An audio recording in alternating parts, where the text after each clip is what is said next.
नमस्कृत्य नरं चैव नरोत्तमं देवीं सरस्वतीं व्यासं ततो जयमुदीरयेत्। ओम नमो भगवते वासुदेवाय। ओम नमः पितामहाय। ओम नमः प्रजापतिभ्यः। ओम नमः कृष्णद्वैपायनाय।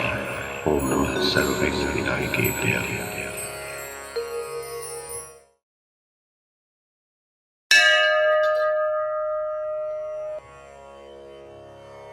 वैशंपायन जी कहते हैं, जनमेजय दुर्योधन की बातें सुनकर श्री कृष्ण के नेत्र क्रोध से रक्तवर्ण के हो गए। वे कुछ विचार करके कौरव सभा में दुर्योधन से पुनः बोले, दुर्योधन, तुझे रणभूमि में वीर शैया प्राप्त होगी।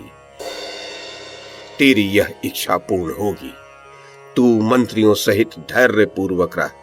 अब बहुत बड़ा नरसंहार होने वाला है।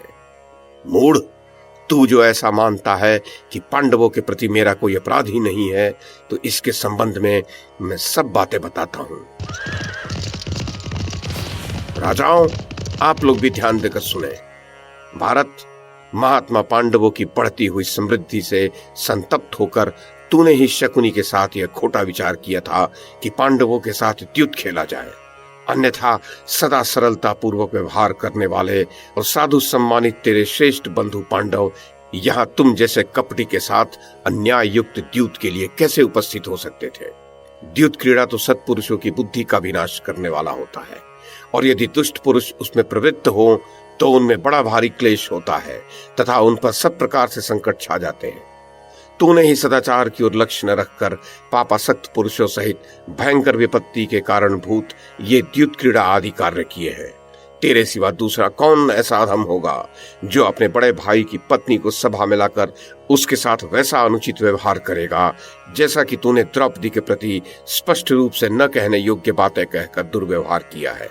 द्रौपदी उत्तम कुल में उत्पन्न, शील और सदाचार से संपन्न तथा पांडवों के लिए प्राणों से भी अधिक आदरणीय उन सब की महारानी है, तथापि तूने उसके प्रति अत्याचार किया। जिस समय शत्रुओं को संताप देने वाले कुंती कुमार पांडव वन को जा रहे थे, उस समय दुशासन ने कौरव सभा में उनके प्रति जैसी कठोर बातें कही थीं, उन्हें सभी कौरव जानते हैं।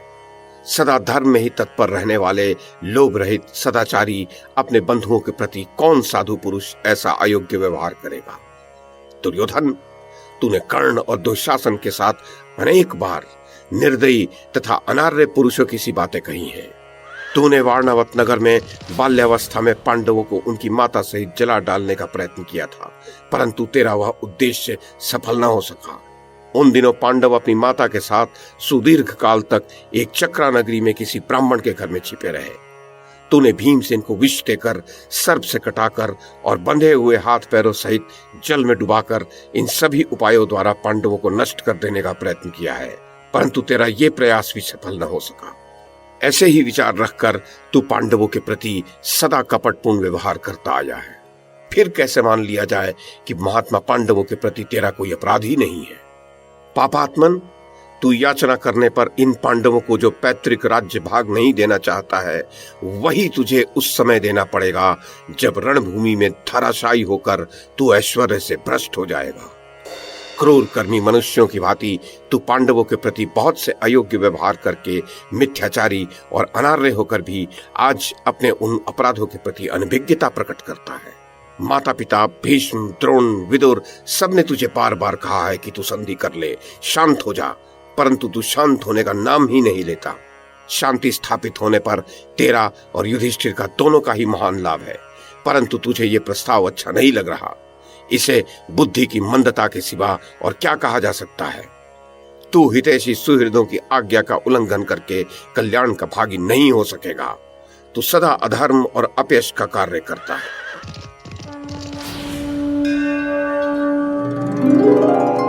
वैशंपायन जी कहते हैं, जनमेजय, जिस समय भगवान श्री कृष्ण ये सब बातें कह रहे थे, उसी समय दुशासन ने बीच में ही अमरशील दुर्योधन से कौरव सभा में ही कहा, राजन, यदि आप अपनी इच्छा से पांडवों के साथ संधि नहीं करेंगे तो जान पड़ता है कौरव लोग आपको बांधकर कुंती पुत्र युधिष्ठिर के हाथ में सौंप देंगे। नरश्रेष्ठ, पितामह भीष्म, आचार्य द्रोण और पिताजी ये कर्ण को, आपको और मुझे हम तीनों को इन पांडवों के अधिकार में दे देंगे। जन्मेजय भाई की यह बात सुनकर धृतराष्ट्र पुत्र दुर्योधन अत्यंत कुपित हो फुफकारते हुए महान सर्प की भांति लंबी श्वास खींचता हुआ वहां से उठकर चल दिया। वह दुर्बुद्धि, निर्लज्ज, अशिष्ट पुरुषों की भांति मर्यादा शून्य, अभिमानी तथा माननीय पुरुषों का अपमान करने वाला था। वह विदुर, धृतराष्ट्र, महाराज बाल्हिक, कृपाचार्य, सोमदत्त, भीष्म, द्रोणाचार्य और भगवान श्री कृष्ण, इन सब का अनादर करके वहां से चल पड़ा। तत्पश्चात जन्मेजय नरश्रेष्ठ दुर्योधन को वहां से जाते देख उसके भाई, मंत्री और सहयोगी नरेश सब के सब उठकर उसके साथ चल दिए।